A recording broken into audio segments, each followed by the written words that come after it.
2008 to 2012, and currently he is working as principal scientist at CSIR NPL. He has more than 170 publications in journals of international repute. His efforts as CSIR NPL have initiated a national activity on nanomaterials metrology, biomedical instrumentation, standardization, and development of certified reference materials in various areas of economic importance. He has been project director to the Indo-US Joint Center on Nanomedicines for Head and Neck Cancer in collaboration with Northeastern University and Harvard Medical School at CSIR NPL. His research is focused on nanomaterials and composites, nanobiointerface, nanomedicine, bioimplants, biosensors and optoelectronics, and electrochemical energy applications. More than 30 invited keynotes and plenary lectures. He has supervised more than 35 doctoral, master and undergraduate students. So, sir, thank you so much for being the expert of our FDP session. And now over to you for the session. Good morning, everyone, and thanks, Sanju, for inviting me for such a august gathering. So today, let me see if I can share my screen.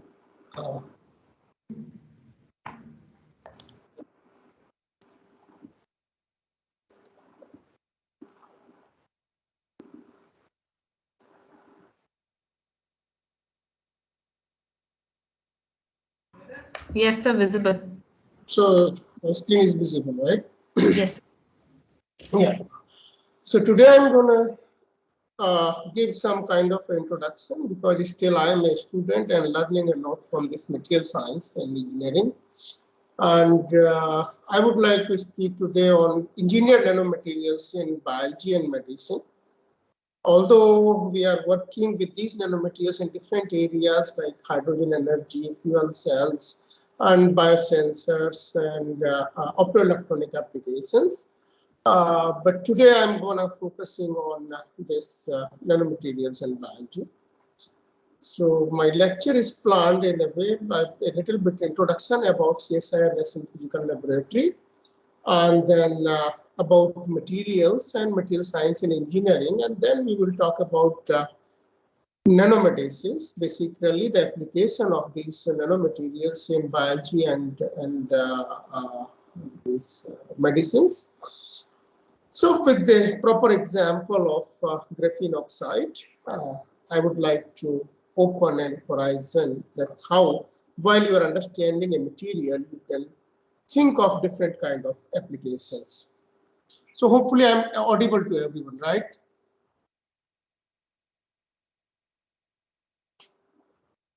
Okay, so this is CSIR National Physical Laboratory, which has been established in 4th of January 1947. And it started from Delhi University, and 21st January 1950, we came to this particular building, right? In 1955, when our country got independent, the people have felt that there is a need of uniform measuring system, right? So at that time, sometime we were still in our villages for the land measurement, we are using bigha, somewhere hectare, somewhere acre. So this is not a uniform system. And even for the length, we were using gauge or some kind of say like the measurement of mass, right? So there was no uniform measurement throughout the country. So in 1955, a resolution has been passed in Lok Sabha, and then they mandated CSIR National Physical Laboratory as National Measurement Institute of India. So this NMI of NPL as an NMI of the country is custodian of national standards by the Act of Parliament. So here at the NPL, we are continuously working on the development of these national standards, as well as the material science and development of different kind of technology. And we are serving the country for traceable measurements. The importance of measurements has been very well said by Lord Kelvin, that when you can measure what you are talking about and express in numbers, you know what you are talking about. But when you cannot measure it, when you cannot express it in numbers, your knowledge is a measure. Excuse me. Hello. हाँ, मैं lecture start हो चुका है.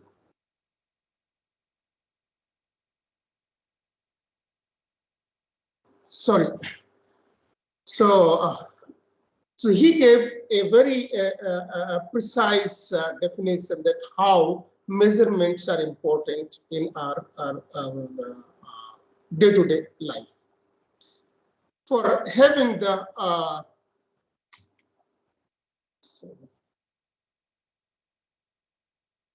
we should have a traceable measurement, and this is how we have a traceable measurement. Like we have SI unit, right? And these SI units are means like NPL or NMI of any country. They are the custodian of these SI units, and they have their intercomparison system by which the measurement of all the countries are equal.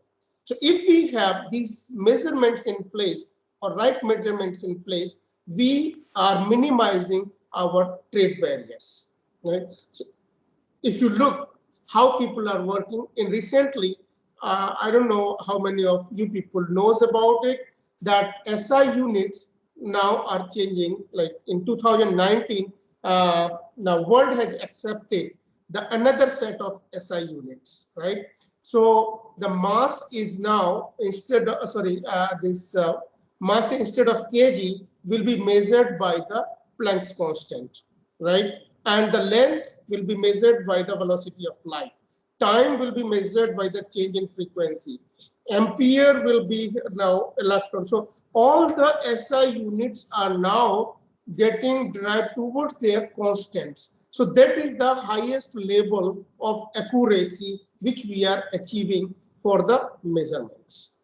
So this new set of these SI units has been accepted worldwide on May 2019, right? And people are now working, every NMI is working to establish these primary standards at their place. So why we need this one standard and one test? To have the free trade. And how we maintain it? We maintain it through this International Accreditation Board, and then ISO, ILEC, MRA, and the top body is your CIPM. So all the NMI, they signed a mutual recognition agreement with the NMIs. So NMI of India, if equal to NMI of another country, then we can have the free trade. Otherwise, the quality of your system will not gonna be believed.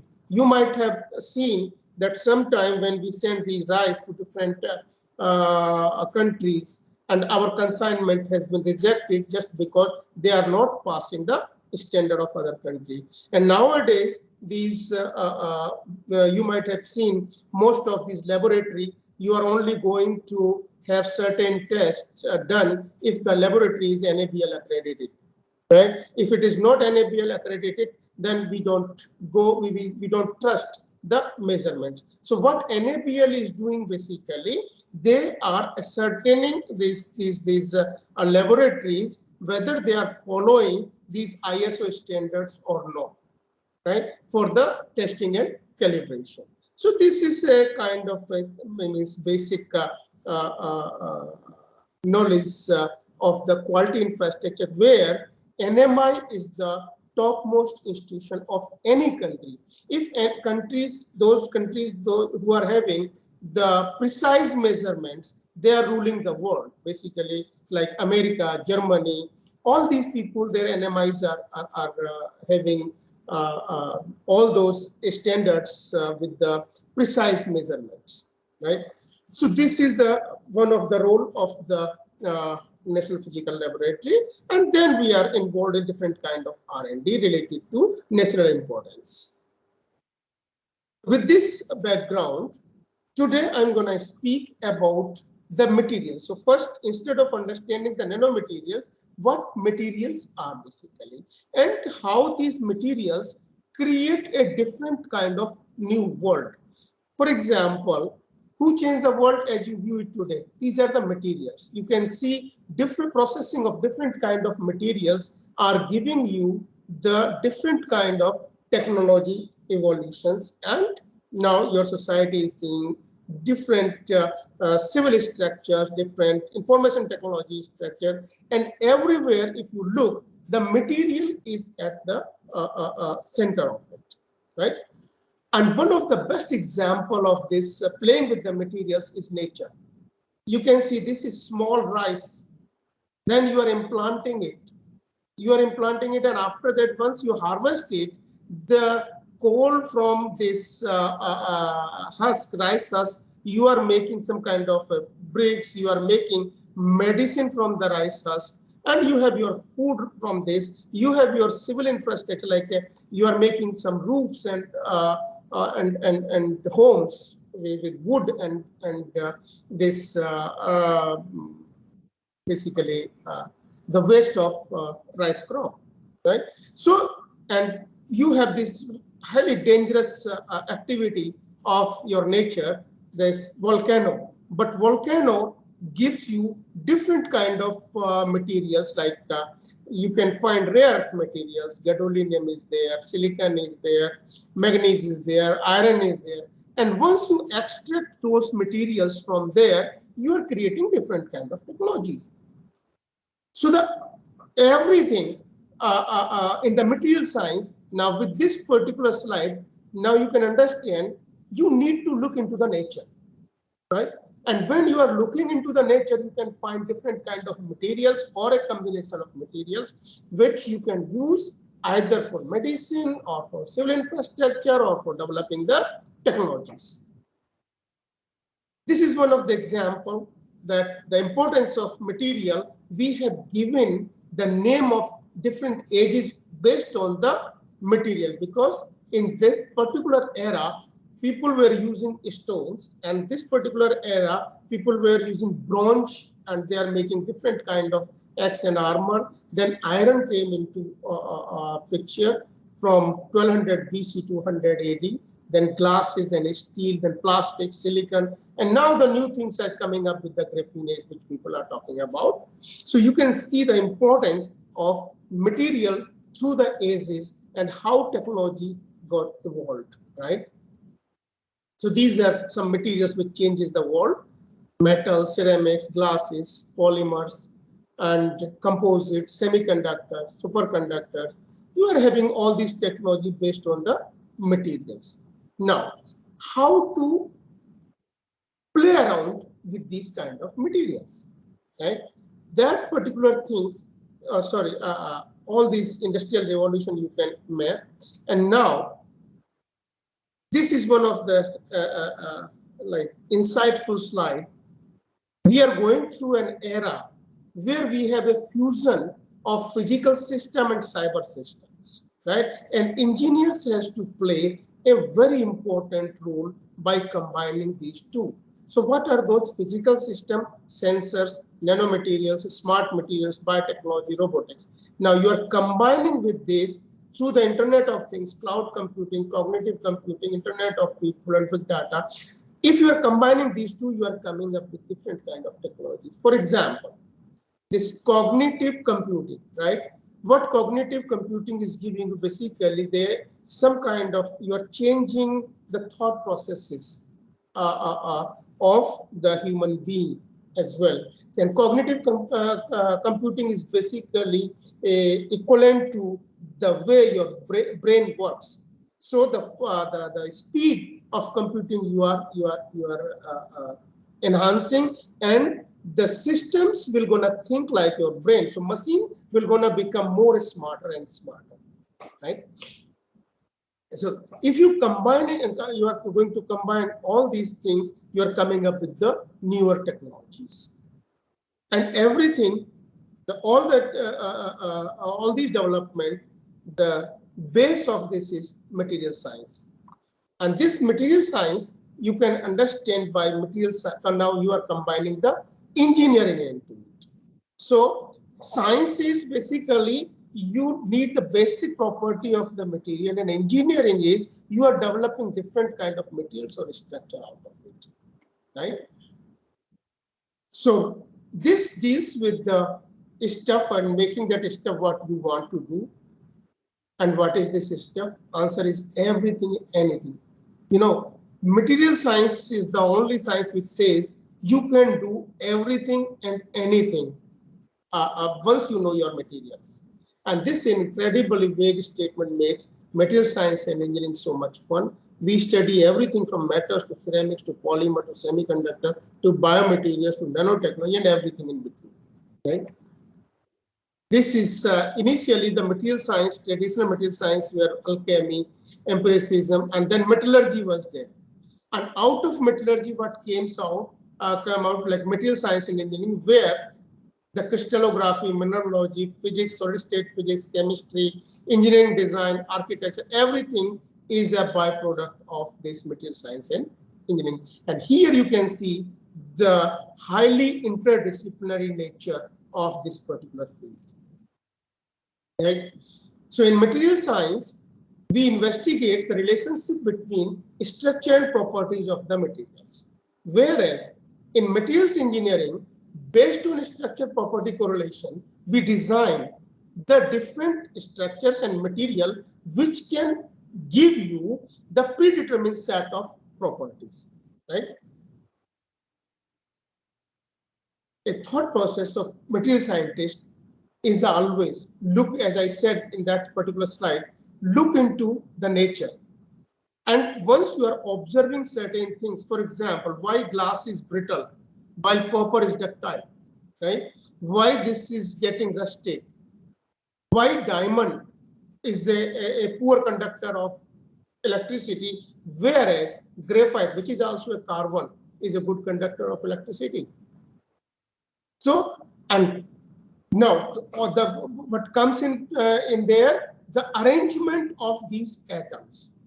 Now, if you are arranging these atoms in a different way, or you are fusing different kind of atoms in a particular structure, you can create different set of properties, maybe electrical properties, magnetic properties, or mechanical properties, whatever you desire for, right?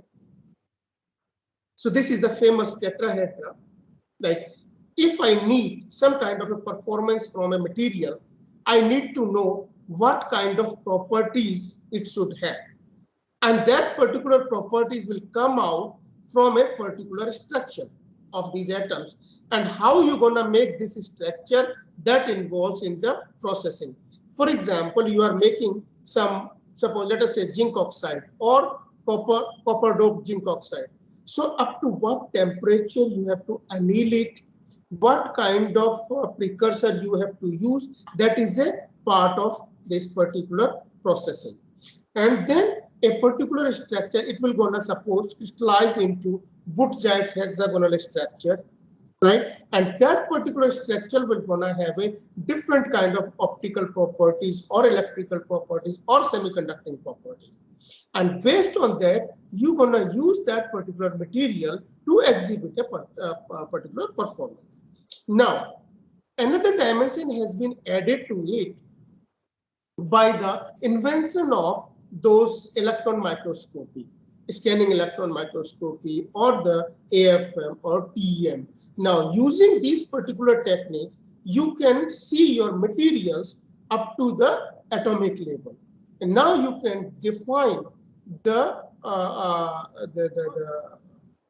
failure kinetics of your material based on identifying some kind of defects or something. And also, you can understand a newer set of properties. A new triangle is coming by into this material science and engineering, that now you have you need to have the functional system. I will give you an example. What do we mean by the functional system? So what kind of functions I want to have from that particular material? In that case, I need to know the individual material components. And those individual material components, how I'm gonna combine them together. For example, you see this light combat aircraft. There, you need to have a lightweight material. So initially people were using this steel and some manganese in there, aluminum is there, carbon was there. Now that has been, with the understanding of materials, you need to reduce the weight. So now people have enhanced the aluminum content in there and some composite content in there, and they are having the lightweight with the higher performance of that particular material, right? So these are the thought processes, and these are the basic tools of thinking for a material scientist, right? For example, in here, if I look at iron, aluminum, and zinc, in a raw form, they are looking I mean, I cannot differentiate whether this is aluminum or whether this is iron, if you can, until and unless you process them properly. Now, when you see these particular materials, they are getting crystallized into a different structures. Maybe this cubic body center or cubic face center or hexagonal or the layered structure, right? Based on this particular arrangement and the structure, these materials are displaying a various set of properties, right? For example, this is a lithium cobalt oxide. So lithium, oxygen, and cobalt, if they are placed in a particular structure, which is known as layered structure, and this layered structure gives you a best performing cathode material. Lithium ion batteries which you are using, so initially this was the first material which has been used in the lithium ion batteries, right? And if you see the wood has a very complex structure in there, and that's how this wood is exhibiting a different kind of mechanical and electrical properties. It is non-conductor in nature, but mechanically you have the flexibility in there.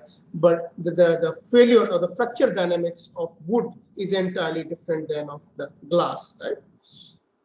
So this all depends on how we have arranged this specific atoms in there. This was an example I was giving, like how this evolution of understanding the material. Aluminum was 49%, then titanium, then composite, and others. And nowadays we are reducing the aluminum, increasing the titanium a little bit, and composite we are using 24%. So now this F22, it is having the very high performance material as compared to the first generation F15. Right? So once you understand how to play with this composition, then you can create a different set of properties in the materials. Car is an example where different kind of materials are being used, right? So this is another example. So now with this background of materials, now we are moving towards the nanomaterials. Nanomaterials are nothing but they are the same materials. However, you are reducing the size of these materials. As you are reducing the size of these materials, they exhibit a different set of properties, right? So, and with the use of these nanomaterials and nanotechnologies, we are expecting to change our future, and we may have on a small chip a different kind of functionalities, as we were talking about, but that multifunctional systems means on a chip you can have this delivery system, as well as you can create some kind of robots which can clean your arteries, or you can use them to understand, as we were saying, the cognitive computing, right? So the cognitive computing can be done by the use of means you can develop some kind of basic components like AND gate, NOR gate, by using different kind of materials, right? So as you are having the small size of your materials, you can miniaturize your system, which you are having at the large scale at present, right? And this particular thing of nanotechnology came out with a basic statement of one of the finest scientists, Richard Feynman. He was a physicist, and he said there are plenty of rooms at the bottom.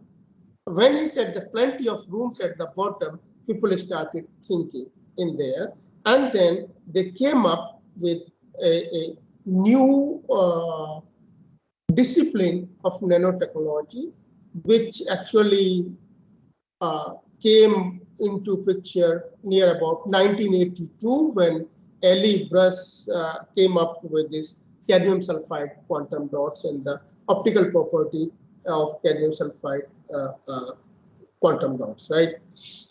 However, this was not new in your 4th century AD. These people have this famous Lycra cup, and where they have used gold nanoparticle and silver nanoparticle, and if you put the light into it, then this cup, there is a change in the color of this cup. So they embedded all these gold and silver nanoparticles in the glass there. So, however, we have never. Hello? Is there some question?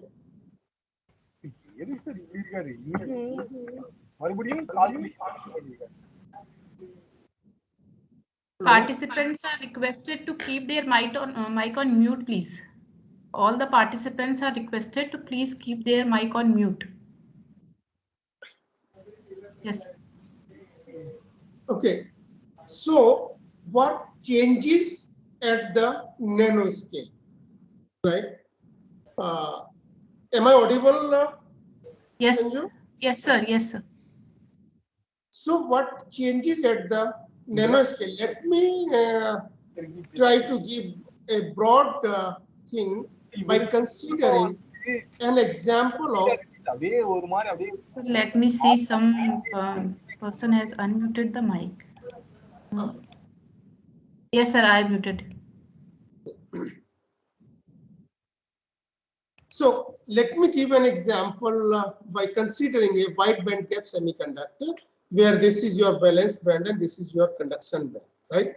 And I'm giving you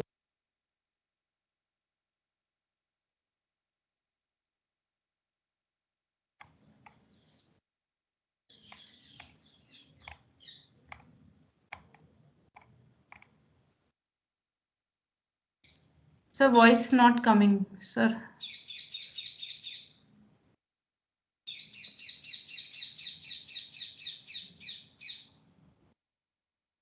So wait a second.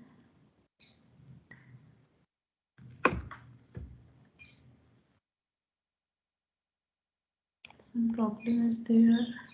Let me check, please. hello. Yes, yes, sir. Mute हो गया था क्या? हाँ sir, वो एकदम से पता नहीं, मैंने या तो वो म्यूट ऑल में सर किया ना, सॉरी, वो उस वजह से हो गया. No problem, no problem. Okay sir. So this you can consider that these atoms, you are having a different this electronic configuration in there. When you are removing these atoms from there, then your these some of the electronic these bands, they are getting out from this particular band. So as a result, what is happening? Your effective band gap is increasing. So just in one word, what we can say, as you are reducing the size of these atoms, their electrical properties, electronic properties, optical properties, all these get changes because of the change in the electronic configuration of that particular material. And here, with the solution of this Schrodinger wave equation, if you see En equals to n square h square 8 ml square, as this L is going to reduce, your distance between these energy labels will gonna get enhanced. As this distance will gonna get enhanced, all the physical properties of your materials will gonna change depending on the different kind of materials. right? So at nanoscale, another thing what happens, the surface to volume ratio gets changed. So as the surface to volume ratio gets changed, all these things now in comparison to this particular this material, when you are having a small size material of the same composition, you have more atoms available on the surface. As you are having more active atoms available on the surface, your catalytic activity of the materials will gonna be changed.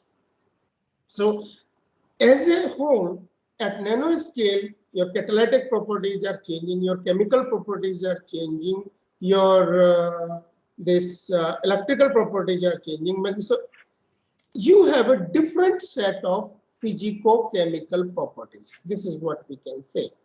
Once we have a different set of physico-chemical properties, we can tune those physico-chemical properties as per our requirement. As I said in that particular tetrahedra, that we have means we can develop a predetermined set of properties by understanding structure property relationship of the material. So here is an example that nanotechnology, designing and manipulation of materials at a scale of 1 to 100 nanometer is basically comes under nanotechnology, or the materials which are from 1 to 100 nanometer, we are calling them as the nanomaterials. So engineered nanomaterials are like metallic nanoparticle, metal oxide nanoparticle, quantum dots, CNTs, graphene, fluorines. These are carbon-based nanomaterials. So this is an example of zinc oxide nanoparticles. You can see just by changing the size, the color emission is changing. These are quantum dots. The only thing we are changing the size of these materials. This is cadmium selenide coated with the zinc sulfide, right? So composition of the material is same, but as you are changing the size, it is emitting a different color but on the excitation of the single wavelength, right? So now, as a physicist, I understand that band gap is changing, emission is getting changes, right?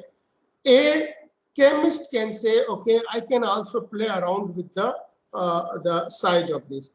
Now, for a biologist, it is very exciting, right? Because for the labeling of those cells, they are using certain dyes, and those dyes degrade with the time. So if they want to understand the cellular functioning there, they need stable dye for a long time so that they can understand the activity inside a cell, right? For them, these particles is of very important for imaging purposes, right? Here you can see these gold nanoparticles. These are the gold nanoparticles of around 25 nanometer, and these are the aggregated gold nanoparticles or larger size clusters of gold where the color of these gold nanoparticle is changing. So now, how to make these particular nanoparticles? There are two approaches. So in a simple way, you can see there is top down or bottom up. So top down approach, you have a bulk material, you can crush it, you can make powder, you can further crush it, you can make the nanoparticle.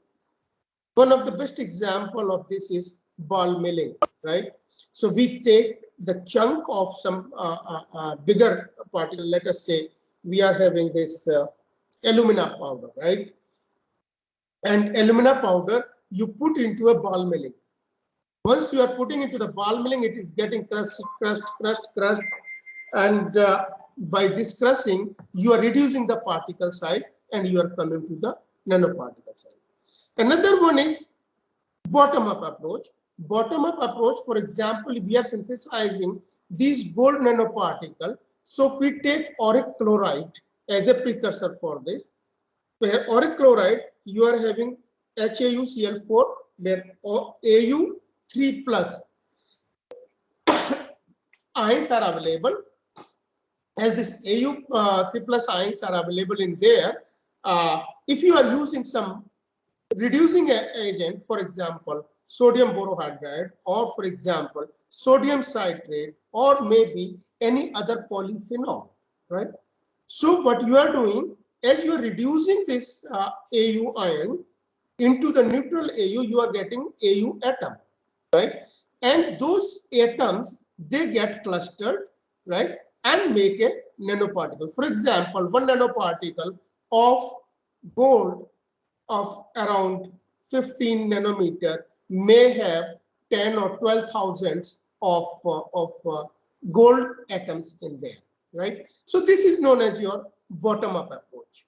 And same bottom-up approach you can use by creating some kind of this polymer scaffold. Now you are having certain cells you embed into this polymer scaffold, which is nanoporous in nature, and this cell will start growing in there. As this particular material is biodegradable, after certain time, it will gonna get degraded, and you are having a structure of these cells. So in that way, you can create an artificial organ for by using these nanoscaffolds, right? So with this particular background, let us move towards the nanomedicine, how we use these particular materials in as a medicine. To use these nanomaterials into the medicine, we need to have a combinatorial approach of a knowledge of biology, medicine, engineering, physics, mathematics, and chemistry. So a single person may not have all these attributes. So what we need to team up, right? We need to team up with the different discipline people, like from engineering side, from medicine side, from biology side. So when we meet together, we create different kind of applications. A physicist cannot think of creating some kind of a cure for cancer because he don't know what cancer is, right? So he need to have a person from the biology. Then biologists know cancer etiology very well. Okay, there are this uncontrolled growth of cells, and because of that, you are having a tumor inside, and those tumor, they can create angiogenesis after certain time, and with this angiogenesis, we are having some malignant tumors in our body, right? So he's giving you complete information about it, but how to cure this thing, tumor, right? Then the medicine person, oh, we can use these chemotherapeutic drugs like doxorubicin, like Taxol, like this. Now, these three people, when sitting together, okay, so what your chemotherapy drugs do?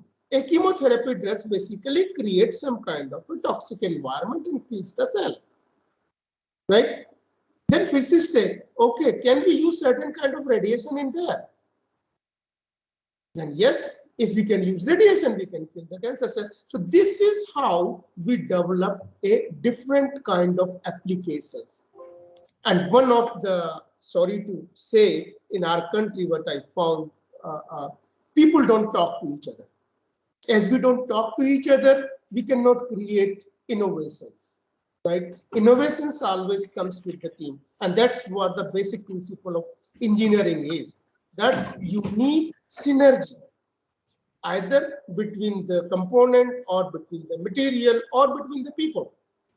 And when you have that synergy, when you define the synergy, you can create different applications, right? So these materials we can use for creating artificial organs, artificial limbs, and diagnostics. So in nanomedicine, we are having a combination of diagnostic as well as the therapeutics. So how we create these kind of things. So these are different kind of materials which are being used into nanomedicine system, quantum dots, and this and that. All these materials, gold nanoparticles, silica nanoparticles, zinc oxide nanoparticles, we have made in our laboratory. So these are the pictures from my group, right? But there are a lot of different material systems are being explored to be used for cancer therapeutics, right? So how we create these functionalities in there? For example, let me take this thing. This is a nanomaterial what I have. Okay. Now, when I'm going to use it as a medicine, it may have a different kind of a toxicity into our system. So what I'm going to do, I'm going to coat it with the biocompatible coating. When I'm going to coat it with biocompatible coating, okay, so now I'm bypassing my immune system. And then you have to have a delivery system onto it, some kind of a drug in there, which can be delivered to the particular site. Maybe delivery peptide, or maybe some RNA hairpin, or maybe some drug, right?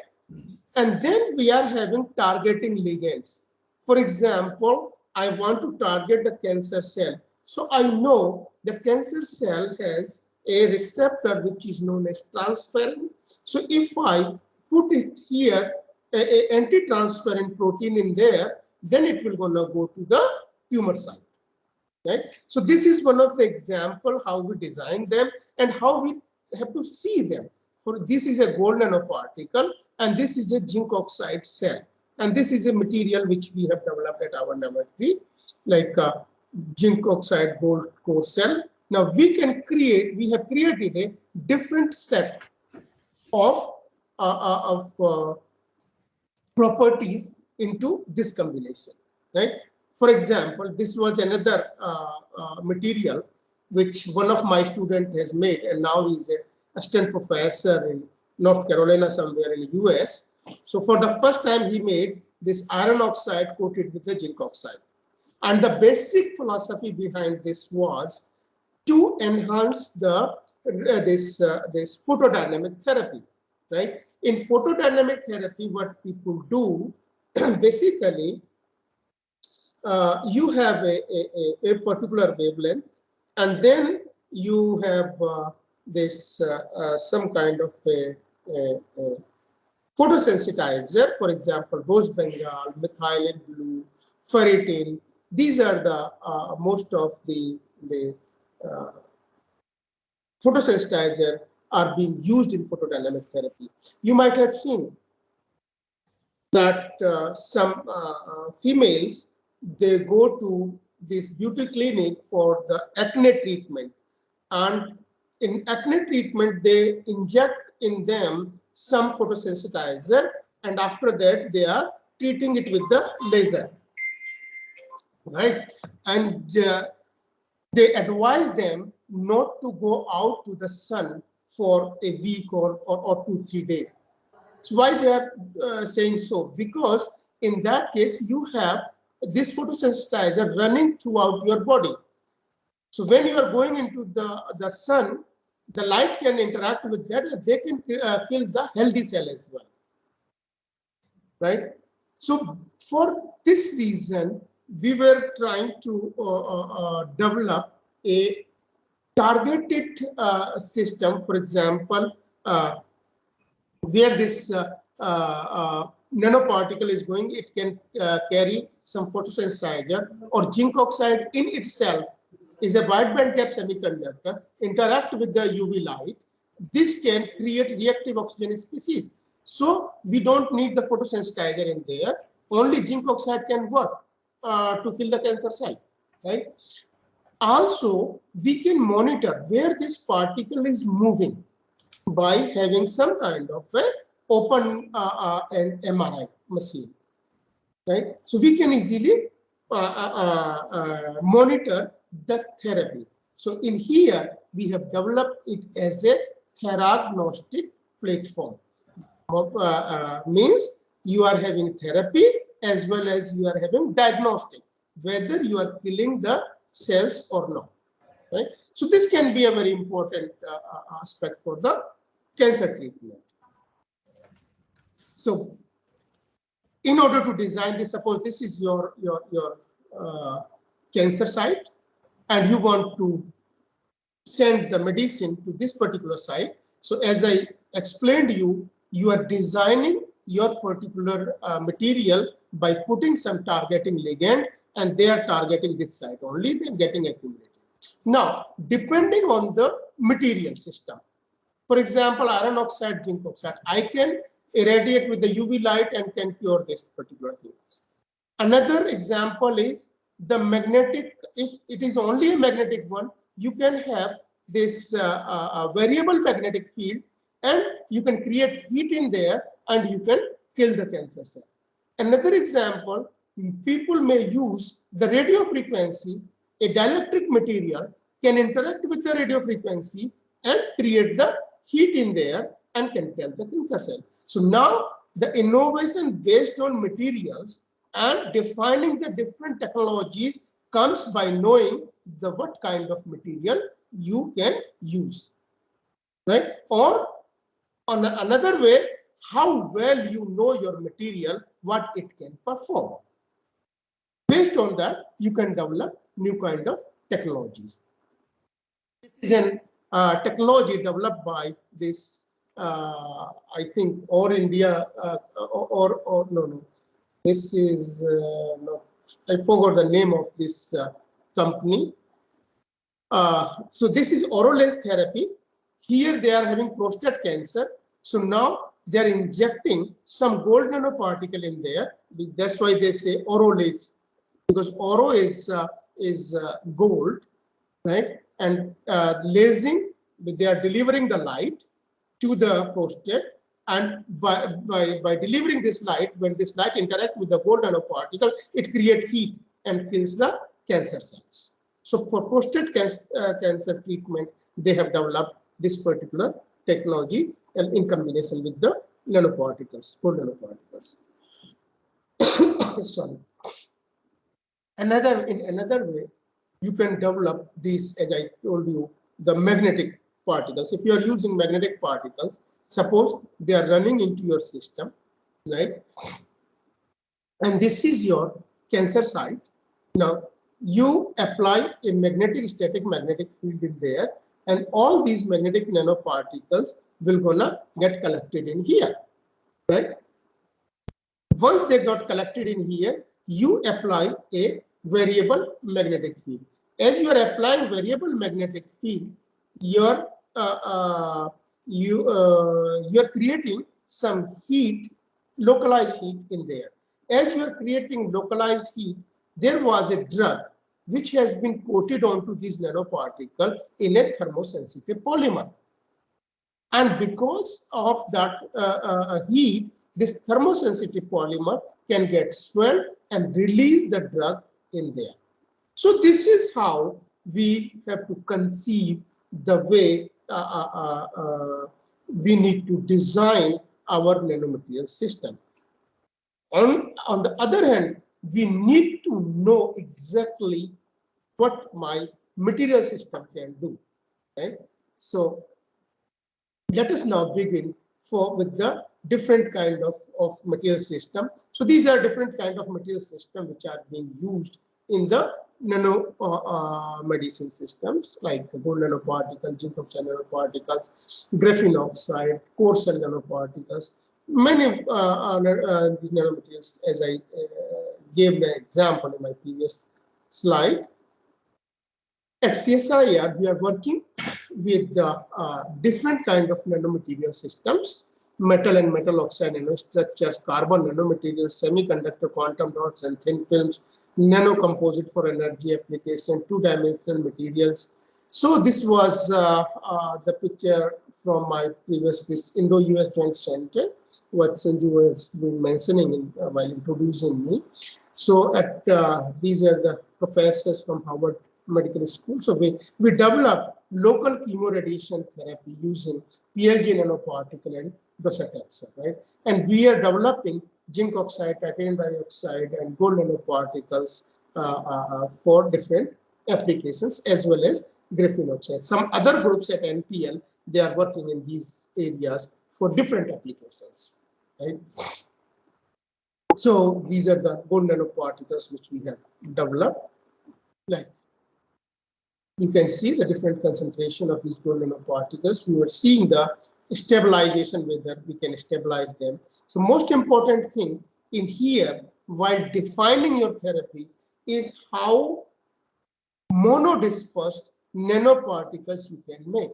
Here you can see that the size is not varying much. This 15, 15.4, 14.2. So 15 plus minus 1.4 nanometer, highly highly monodispersed nanoparticles we are synthesizing, right?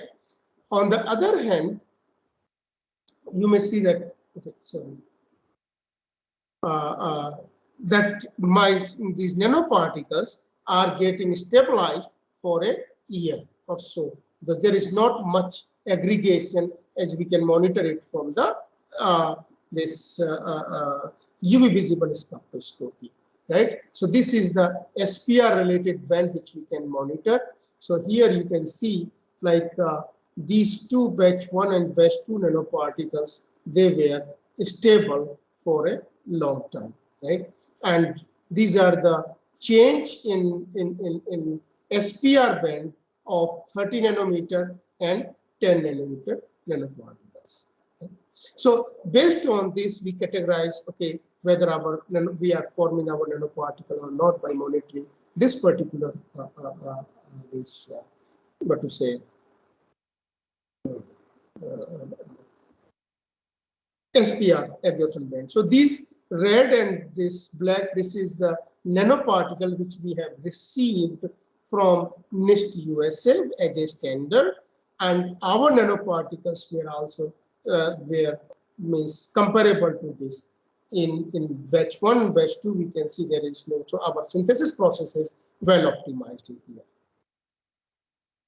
So this nanomedicine for head and neck cancer during that particular proposal, which we have shown that we enhance the tumor homing time of the medicine. These are the PLJ nanoparticles loaded with the docetaxel, and here you can see even after day 16, this particular drug is not going to other area of this of the tumor, means it is not coming out of the tumor. Okay, so this was one of the success which we have achieved, that we can have this drug hosted to the tumor site for 16 days, so we can plan these radiation therapy sessions frequently for reducing the tumor. Okay. Another thing which we have developed during this is the nano cluster, gold nano cluster, as a radiation therapy. So this were the team which was involved in developing this. So this was at Northeastern University, Professor Singh was from there. This is team at NPL at that time. And we hosted a conference for that. So this is all about like how we were moving. Now, from this particular material, which is a very fascinating material, carbon, I want to give you an insight that once you know your material, you can create a different kind of applications, right? So here you can see fullerene, 1-dimensional carbon nanotube, 2-dimensional graphene, diamond, graphite, everything is what? Everything is carbon. However, their arrangements are different. As their arrangements are different, you are having a different set of physicochemical properties exhibited by these materials, right? So just based on this, fascinated with this, we started working with the graphene oxide. And I think Sanju has also worked at that time 10 years back in my laboratory, when at that time we were developing this material. We were not that much confident on the development of this. Once we developed this material, later we have used it for switching devices. For the first time, we have given a mechanism of this wire formation and the wire breaking mechanism for resistive memory devices based on graphene oxide. And then we also use this particular thing for the development of a photodetector, and we have used same graphene oxide for development of methanol oxidation fuel cell. And the student who has developed this is now working with a multinational this Honeywell. So two of the students work in there, both of them they are at Honeywell. Another application which we have used for the biosensor development, and another application we have used the same material for this as a potential cancer therapeutics in lung cancer, right? So these were now how I was able to do all these things, because I know my materials very well, right? So I can define, okay, this particular application need this component, I can use this material in that way. So knowing your material is very important for a particular set of, for exhibiting a particular set of structural property relations. Now, let us begin with this. So we have synthesized this graphene oxide, and so this is the process by which we synthesize the graphene oxide. We are exfoliated. We took this graphite and then we exfoliated chemically. And after exfoliation, we have collected these graphene oxide seeds in there using the lyophilization. We made the different thin films. So these are the, this is the nanosheet cake, which we finally get after synthesis. This is the characterization. You see, this is my 1 mg per ml concentration solution. And this 1 mg per ml concentration solution, if you're going to buy from the Sigma Eldridge, it's going to cost like 10,000 to 15,000, I think 5 ml vial. So, and our, this is quite less expensive as well as of high quality. You can see this is the TM picture of single sheets of graphene oxide, and you can see these carbon atoms. They can 6 carbon atoms of this ring can be seen in there at HRTM image. These are the TM pictures, which clearly tells you that the thickness of one sheet is around 0.39 angstrom, which is comparable to the single carbon sheets of or the single graphene sheet, as can be seen in when the graphene is exfoliated from the graphite, right? And here you can see this is the graphite XRD and this is a graphene oxide XRD. So the change in this 002 plane clearly tells you the enhancement in the D value of graphene oxide seed. So by this characterization now, I'm pretty sure that I'm using single graphene oxide seed. We have synthesized a single graphene oxide seed, which can be used for the various applications.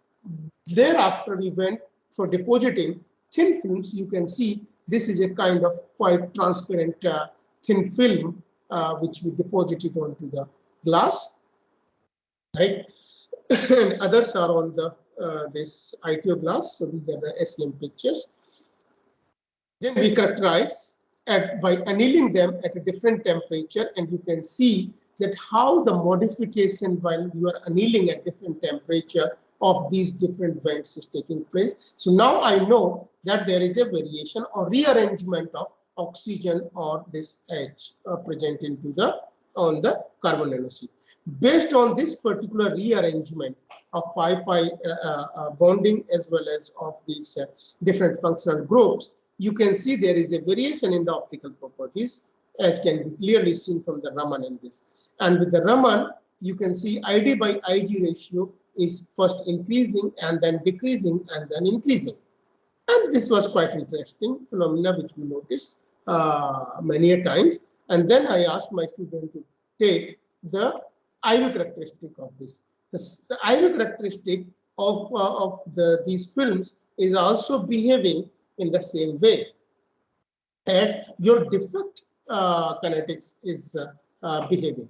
So based on this, then we define a mechanism what is happening in there. Basically, you are having all these epoxide groups and carboxylic group and OH groups in there. So as you are heating, some of these groups are going out. As these groups are going out, then there is a rearrangement of carbon-carbon network. As carbon-carbon network is getting rearranged, your pipe means conductivity is getting resistivity is getting decreases, right? As resistivity, because you are having more pi network in there, right? Or one can say the defect density is decreasing, so my this particular ID by IG ratio is increasing. Now again, if you are heating more, now you are having these bigger defects in there, right? And this particular network is again getting breaked, and they are forming a new kind of defects in there, which we call stone walls defect. As the again defect density is increasing, your resistivity is also increasing. So this is one of the understanding which we came up with. Based on this, we designed resistive memory devices, we designed for this optoelectronic devices, and we have got quite a impressive publication out of that, which is not the part of this particular presentation at present. Okay. So what is happening in there? Everything is related to this carbon, oxygen, and hydrogen in there, and their rearrangement. So this electron can move within the seat. This electron can move between the seat, and this electron can move through the defects, right? So these three possible mechanisms are there, and based on these three different mechanisms, you can define their optoelectronic properties. Again, as I am seeing that by annealing, it is sometimes becoming p-type, sometimes becoming n-type, then becoming p-type or becoming n-type. And the only thing, the rearrangement of these things is taking place, right?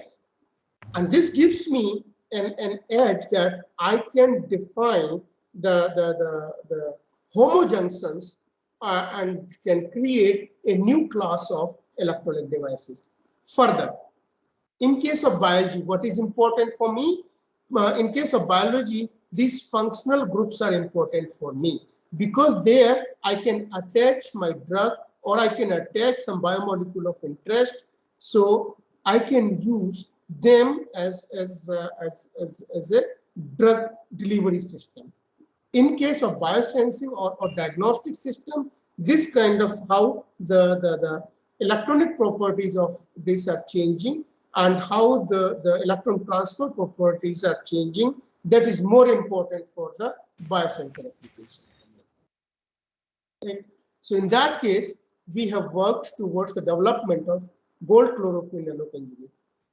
Sanju, still I have time, right? Sanju? Yes, sir. Yes, sir. Yes, sir. Yes, sir. You can continue. Yes, okay. sir. Just let me know when the time. I'm going to complete soon, though. Yeah. Yes, sir. Okay. So this is graphene oxide. So now you can see, now I understand my material. Okay. So my material is having all these pi-pi bonding and these functional groups. I want to attach this chloroquine. Chloroquine, which is this small particular molecule, right? So this particular molecule I can attach directly by having this van der Waals interaction between them, or we call them pi-pi stacking, right? So this pi-pi stacking will gonna load this chloroquine onto this particular nanosheets, right? Chloroquine is a well-known anti-malarial drug, right? This is a hydroquinones, and it is being mostly talked about during this COVID, during 2019 and 2020, right? Chloroquine can be used to cure the COVID as well. This is a wonder drug basically. It's a kind of chemotherapeutic drug, I could say. It has a high acute toxicity as well to the system, but it is used for malaria. It has been used for this cancers as well, certain kind of cancer. But one of the main function of chloroquine, if I look at the cell, it is a well-known autophagy inhibitor. And autophagy is what? Autophagy is a process when you have this your cells. This means autophagy cells used to throw out the garbage which has been created during the processing of cellular functions. However, more interestingly, if your cell is starving, then this function gets reversed. Whatever waste is there, cell started eating it as well. So it's a two-edged sword basically in the cell. So to maintain the homeostasis of the cell, this particular function is very important. We might have seen that autophagy sometimes get activated. I know most of you people might have done fasting during the Navratras. So first 2 days, your body is saying that, okay, I need to eat something. But after 2 days, it doesn't affect much whether you eat or not. Right? Why it is happening? This particular function is getting activated inside the body. Okay. So before using this chloroquine or GO as a medicine system, my first marker is to see if how much toxic both of these things are for the normal cells, right? So this is the bias. B2 is normal cancer cell, and A549 is cancerous lung cell, right? This is normal lung cell. This is cancerous lung cell. Here you can see that a different this GO alone is not that much toxic to the cancer cell. Neither it is toxic to the normal cell, right? However, when we are combining this chloroquine to the graphene oxide, it is getting toxic because the percentage viability, which is the how much cells will gonna remain alive, right? This is what the percent viability is. So you can see most of the 80% of cells are dying when we are using 100 microgram of graphene oxide chloroquine, 100 microgram per mil of this GOCHL solution, right? But in case of normal cancer, normal lung cells, there is no toxicity. Only 20% of cells are dying. So this particular thing is, and that is true after 48 hours. So you can clearly see that this GOCHL which we have designed is non-toxic to the normal cells, while it is toxic to the cancer cells. So this is one way that I have identified, yes, I can use this particular thing as anti-cancer. And now, one very important thing you can see in here, that EC50 value, so effective concentration for the cell death, is 110 microgram per mil for free chloroquine. It is 2 times higher than the EC50 of GOCHL, and this is 30 times less concentration to chloroquine. Means what chloroquine I am using it here, right, directly on this.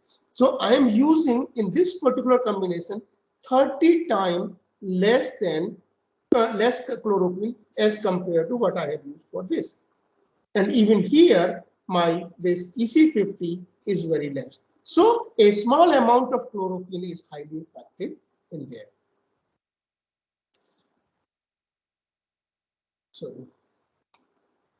now we can see that how this cell is getting internalized. So we have used this flow cytometry. So cytoscattering concentration will gonna give you how much this graphene CHL is getting internalized. And while internalizing into the cell, what is happening? We have swollen this endoplasmic reticulum. We have this vacuoles in there. These vacuoles are getting formed when some kind of a toxic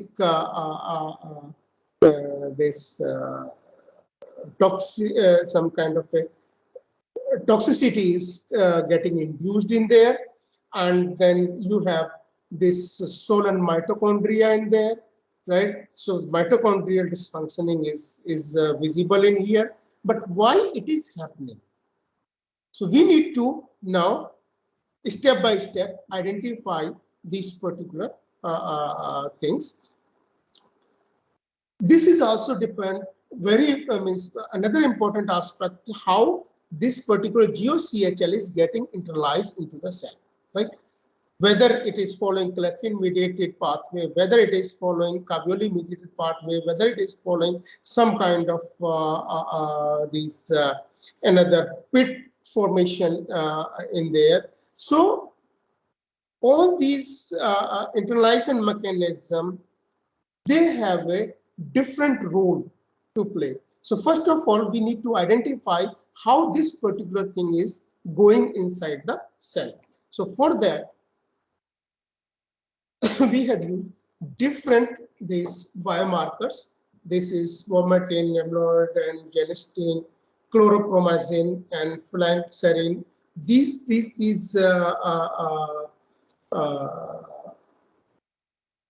inhibitors basically tells us that which pathway this particular drug system is following. So in this particular case, you can see this chlorpromazine and this phenylalanine.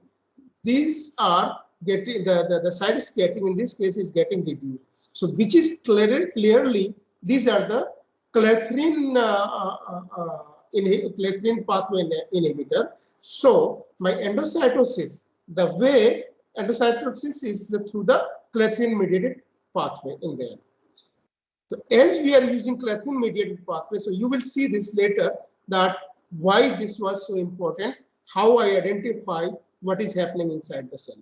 Then whether the modification of autophagy is there or not, that we have seen through some this autophagy assays, where you can clearly see some kind of this autophagosome formation in there, right? And this PULSTA formation, another of this GFPLC3 biomarker, GFPLC3 assay, this PULSTA formation is a clear biomarker of autophagy modulation. So these assays clearly telling us that there is some kind of a modulation of autophagy. I forgot to tell one thing. So what is happening in here? Chloroquine is well-known autophagy inhibitor, and any nanoparticle, they basically trigger the autophagic pathway into the system. So there is a competition in between two in here. Then, so most of this cell death pathway after this, when this drug enters into the cell, most of the preferred pathway of cell death are apoptosis as well as this necrosis, right?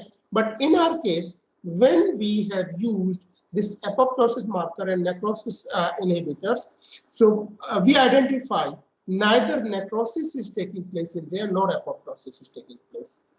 Right. However, when we are using this apoptosis inhibitor, we are seeing necrotic cell death in there.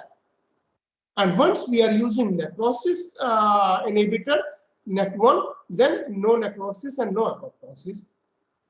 So the third mechanism is taking place in there, which is known as necroptosis. Right. So we have identified, this was one of the things which the thing which we have established with this drug molecule system, that when we are using chloroquine and graphene oxide, cells are following necroprotic pathway, which is modulating your autophagy, or which is a result of autophagy modulation, right? So in order to identify whether this autophagy is basically getting modulated or not, then we use these autophagy markers, necrophagy markers with autophagy markers, and we have used the co-immunoprecipitation. And with co-immunoprecipitation, you can see when we are using GeoCHL, these all of these autophagy marker and RIPK1 and RIPK3 and ATG5 P62, they are getting expressed in there, or co-immunoprecipitating in there, indicating the modulation of autophagy in there, right? Similarly, here we have this P62 mediated necrosome and autophagosome component. So this is also confirming the modulation of autophagy here. Based on all these observations, so now you can see how this chlorophyll and this graphene oxide complex is getting internalized. As it is getting internalized through the clathrin mediated pathway. So we are having this clathrin coated pit in there.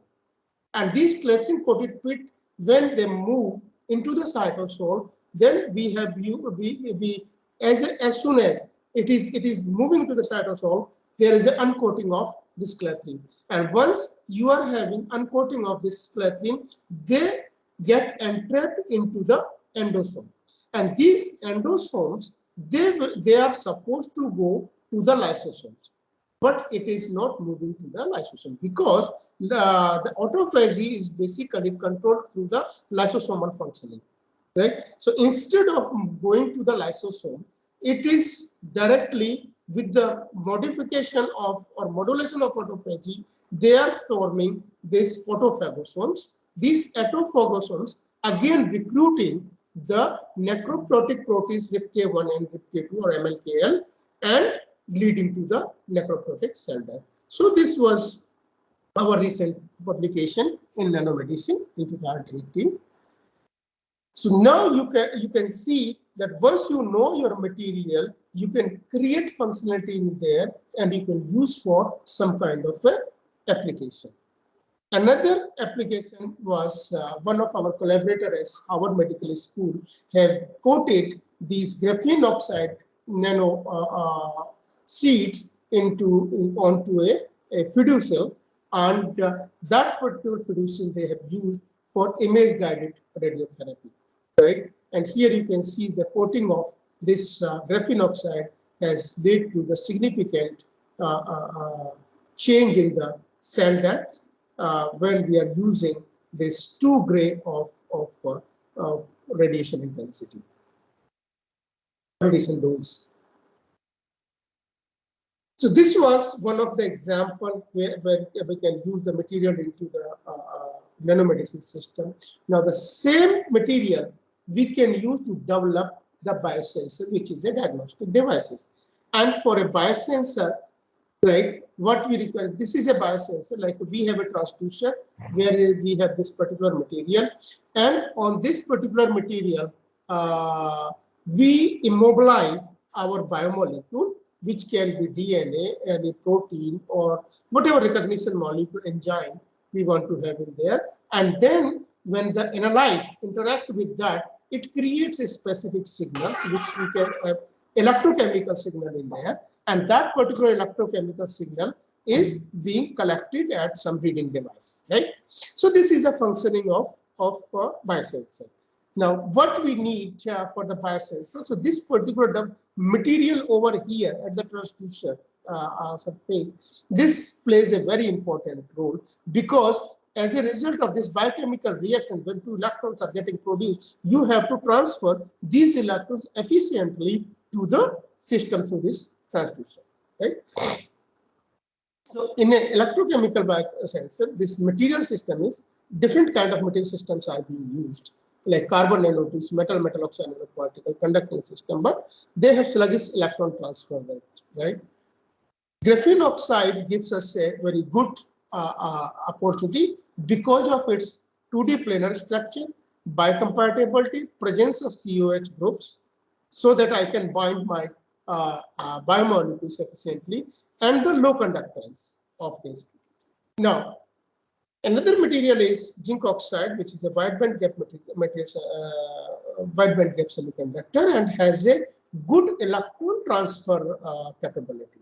So if I can combine these two, we can create a new set of electrochemical properties, or this new set of functionalities into the material. So what is happening in there? We have synthesizing zinc oxide nanoparticle. You can see this is a single sheet of graphene oxide, and now these 4 to 6 nanometer zinc oxide nanoparticles are uniformly distributed onto this particular sheet, right? And we have characterized this using XRD and Raman. Clearly see the formation of the composite. Right?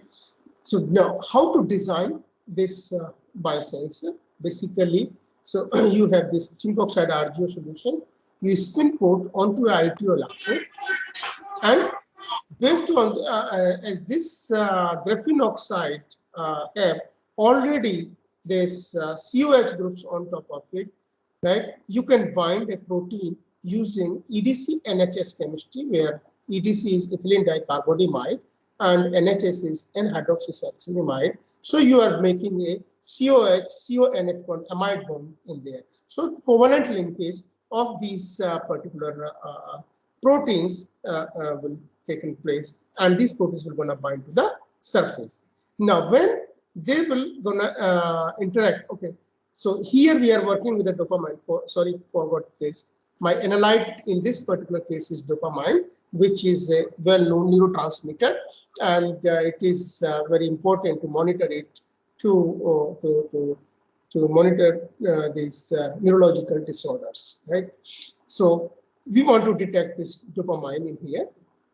So this is the reaction. As you can see, as a result of this particular reaction, 2 electrons are getting onto the surface. Now, if you have this particular efficient electron transfer material in there, you can easily collect this electron onto this conducting electrode, which is your ITO, which is connected to your monitoring system, right? So here, this transfer of this electron is very important for the high accuracy as well as the sensitivity of this sensing electrode, right? So here you can see that we have detected the dopamine concentration up to the 0.1 picomolar in here, and this has detection limit is exhibited by our sensor is 8.75 plus minus 0.64 this picomolar. Sensitivity was 39.56, and we have a high response, means very small response time, like 0.34 seconds, which can be seen from this amperometric measurement in here, right? So you can see the selectivity of this particular electrode is in presence of other interference like serotonin, glutamine, ascorbic acid, uric acid, and cysteamine. We have considered these interferents along with the dopamine concentration. So here there is no significant signal out of these particular analytes, only signal coming from the dopamine in this particular case, right? So we can see, we can say that our electrode is highly efficient. So in summary, I would like to say that if you know your material, you can create a different kind of applications in scaffold design, tissue engineering, nanomedicine, neuroscience and engineering, drug delivery, forward cancer, radiation oncology, and many more, right? But the basic key is to know your materials and to manipulate your material, right? So the challenges still are that efficient detection of nanoparticles in biological matrix, nano-reference materials are not available, protocols and standardizations need to be established, toxicity test needs to be. So there is one initiative which we started in 2014, and now there is a national policy, and Indian Institute of Toxicological Research Center have some kind of a protocols for toxicity of nanoparticles in there. And then the fate of nanoparticles in the environment, or when we are using into the human body. So unified efforts are needed with an open curriculum where physicochemical properties of engineered nanoparticles and biological activity has to be studied, and toxicological studies need to be done, and metallurgy need to be there as a reference of engineering nanomaterials should be available for their efficient uses, right? So with the development of material sciences, if you can see this, if this is a world of 2020, then 2050 world will look like this. Maybe you can have some flying cars and some smart cities, right? Thank you. So if you have any question, and these are my students, so they are the basically workers. I'm just using their hard work to present, and without them it is hard to collect this kind of data. And these are my collaborators. I would like to thank them. Any question? Thank you, sir. There are some questions in the chat box. Yes, sir. So one of the participants have asked how to measure the electrical properties of nanofibers. How to make, so nanofiber, if you want to, because nanofiber, are you talking about a single nanofiber or a bunch of nanofiber? First of all, if you have a bunch of nanofiber, for example, like we have a carbon nanotubes, right? In case of carbon nanotubes, we make the film of them, right, and make the measure the electrical conductivity, right? If you want to have, if you want to know the conductivity of single fiber, in that case, you need to have a fabrication facility where you can identify a single nanofiber and can make a contact, right? There is a possibility, but you need to have a fabrication lab in there. So you can have two contacts in there. You can create contact pairs at the nanoscale. Maybe by using FIB, you can do that. Focused ion beam lithography. Okay, thank you, sir. So now one of the question is how to stabilize bio nanoparticles. How to stabilize? Yes, sir. Nanobioparticles. I'm not getting exactly this question, what stabilization means. If I understand correctly, like if you want to make, when the bio-nanoparticle we call, if you are making those nanoparticles using some kind of a biological process. For example, certain people, they are synthesizing these nanoparticles using bacterial broth. Some of the people, they are using some kind of a herbal extract, right? So in that case, those people are not able to control the particle size, right? If that kind of stabilization you are talking about, then in that case, you need to know exactly which particular reducing agent, right, is active. Because once you are using these plant extract, you have different kind of polyphenols in there, and all of them, they are acting as a reducing agent. So now your reaction kinetics is different at different point. Suppose one chemical is reducing at a faster rate, another chemical present into that extract is reducing at a slower rate. So you are having a non-uniform reaction kinetics in there. You don't have any control in there. So you need to control that reaction kinetics, right, to stabilize. So stabilization means, what I understand, you want to have a stable suspension of that. Am I able to answer the question? Yes. Can you ask? Pankaj Kumar Singh, do you want to ask some question? You have raised the hand. Please unmute your mic. Yes, sir. Am I audible? Yes. Hello. थोड़ा सा आप आपकी voice बहुत लो है, please.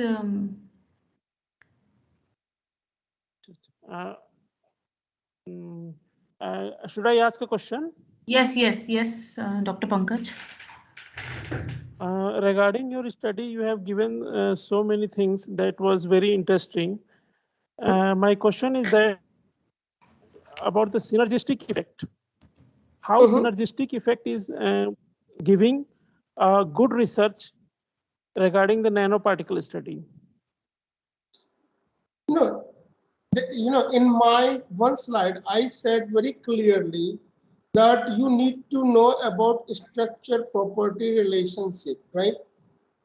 And suppose I need to have the conductivity of a material in between semiconductor and a conductor, right? Now I need to form a composite. When you are forming a composite, definitely there is a synergy in between the electrical property of one component and another component, right? Yes. So similarly, it depends on where you want to use that particular thing. For example, I gave an example of this iron oxide, zinc oxide core cell, right? So what synergy I am using in there, like iron oxide, I can image it because it is magnetic in nature. Zinc oxide, I can excite it with UV light and I can create reactive oxygen species that can be used to kill the cancer cell. Okay, yes. So this kind of a synergy you have created by having a pre-thought process. And it will enhance the process. Yeah, because now you can see that you can image your therapy. Abhi kya karte hain aap?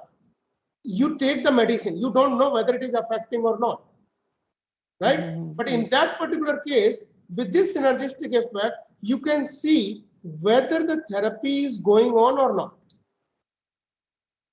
So this is one dimension you are saying. Another dimension, I gave an example of this enhanced chemoradiation therapy, right? Of PLG and nanoparticle along with docetaxel. People have used docetaxel invariably as a chemotherapy drug.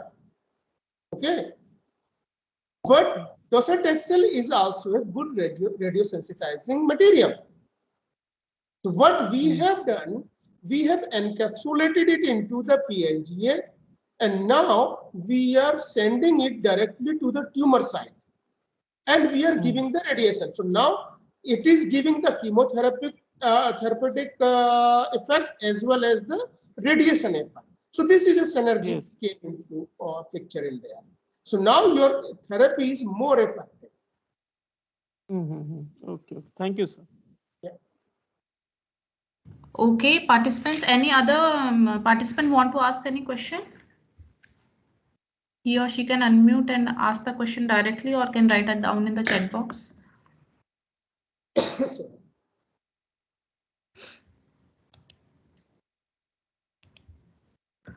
Okay, sir. No, there are no more questions. Thank you so much, sir. Your session was really very informative. Some questions have come, sir. Can I read it out? Yes, sure. Yeah. Okay. Dear sir, it's very nice and informative lecture on materials and their applications, especially in the targeted drug delivery systems for cancer therapy. I have two questions. What about the retention time of nanoparticles in the cancer cells? Normally, cancer cells, being very smart, eject foreign particles out of the cells via efflux transporters. Right. And there is another question for the same participants. Graphene oxide has been employed as targeting ligand in some drug delivery systems. What is the mechanism of cellular uptake of graphene oxide modified particles? Is it receptor mediated endocytosis or something else? Yeah, it depends. For example, in my case, I have checked it for different, whether it is caveoli mediated, whether it is clethrine mediated, whether it is some other endocytotic process. So in our case, it is clethrine mediated, right? Depending on what kind of drug you are loading, or what another kind of modification you have done to the graphene oxide, that actually plays an important role.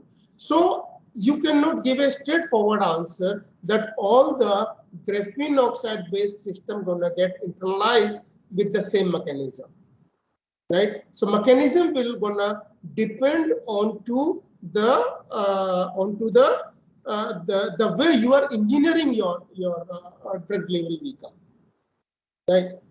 Another thing which another question about the effluxing of this drug molecules, you know, because of, I mean, we are taking care of all the cellular functions while designing these nano drug delivery vehicle systems.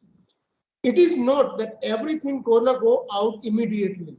There is a certain cascade of cell signaling pathway takes place. When efflux pump is continuous, right? It is continuously secreting out all the waste from the cell.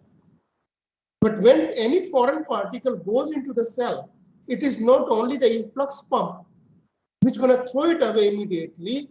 There are, before that, it can interact with certain other organelles of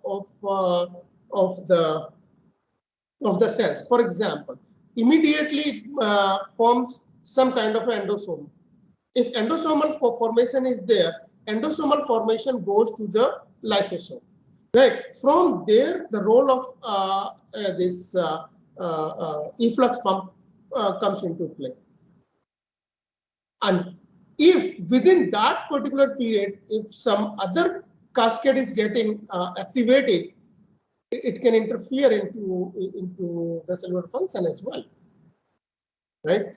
So it's not a straightforward thing which I can answer or anyone can answer, that why it is not going through. So it depends what kind of this drug delivery vehicle it is, what kind of drug it is. So it's a complicated process. Okay, sir. One more last question. How to determine the stability of graphene nanoplatelets? Mr. Naresh Babu have asked this question. Stability. How to determine the stability of graphene nanoplatelets? He have written. I think this is nanoplates. Maybe they are graphene nanoplates. No, this is fine. You know, stability means stability in what sense? Stability in the sense of basically it is in a solution, or stability in a no, I understand what he means basically.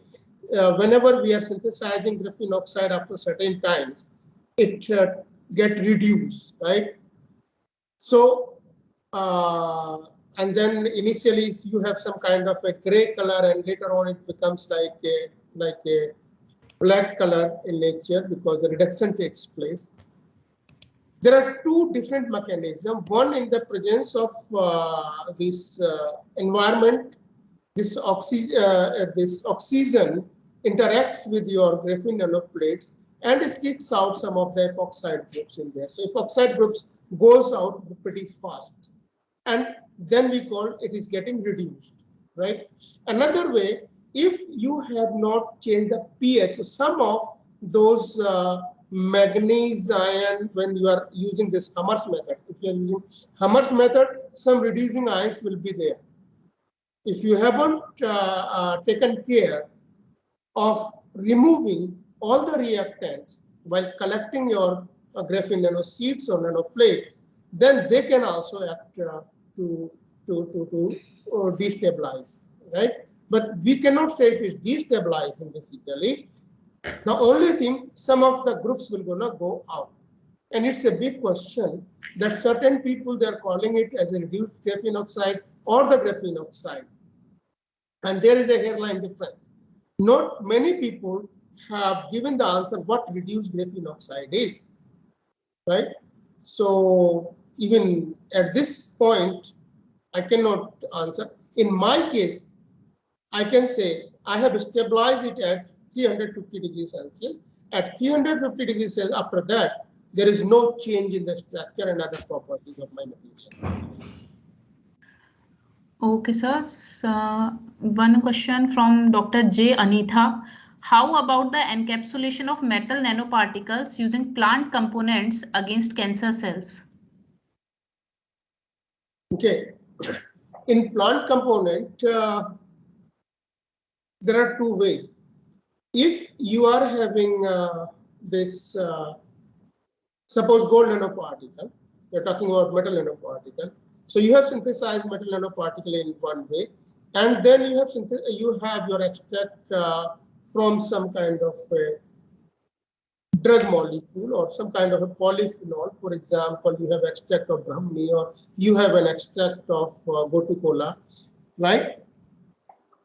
What you can do, you can functionalize first the surface of metal nanoparticle, and these metal nanoparticle can be easily functionalized by any thiol molecule, right? And now, which thiol you have to choose depends on your what kind of molecule you want to attach to it.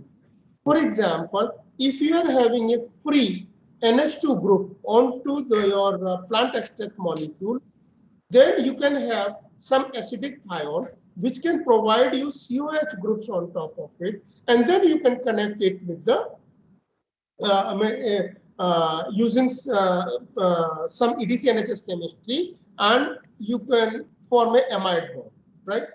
Another way, if your biomolecule have any sulfur moiety in there, it will gonna directly bound to the this thing, metal nanoparticle. So two approaches you can use, or even the NH2 group, because nitrogen has a lone pair in there, so that can also get bind to the metal nanoparticles. Okay, sir. There is a question from Ayan Kumar. Is there any other option to vivo study for microsponge delivery system instead of gamma scatneography? Can you read it again? Yes, sir. Is there any other option to vivo study for microsponge delivery system instead of gamma scatneography?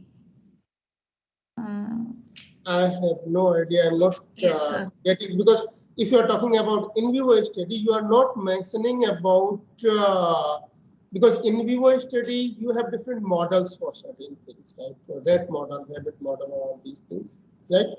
He's talking about some kind of technique in there, right? Yes, sir. That is not related to particularly nanomaterials. Right. I have no idea. Yes, yes, sir. Okay, sir. I think there is no another query. Okay, thank you so much very much, sir. You have given the time, your precious time, and your lecture was really very wonderful.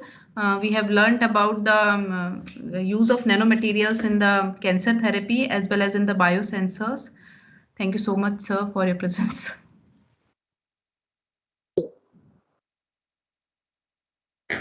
Thanks. Singh. Thank you, sir. Shall I leave now? Yes, sir, you can. Okay. Okay. Thanks. Thank you, sir. Madam, feedback link, kindly share that. Yes, yes, I'm sharing. Okay, sir, you can leave. Thank you, sir.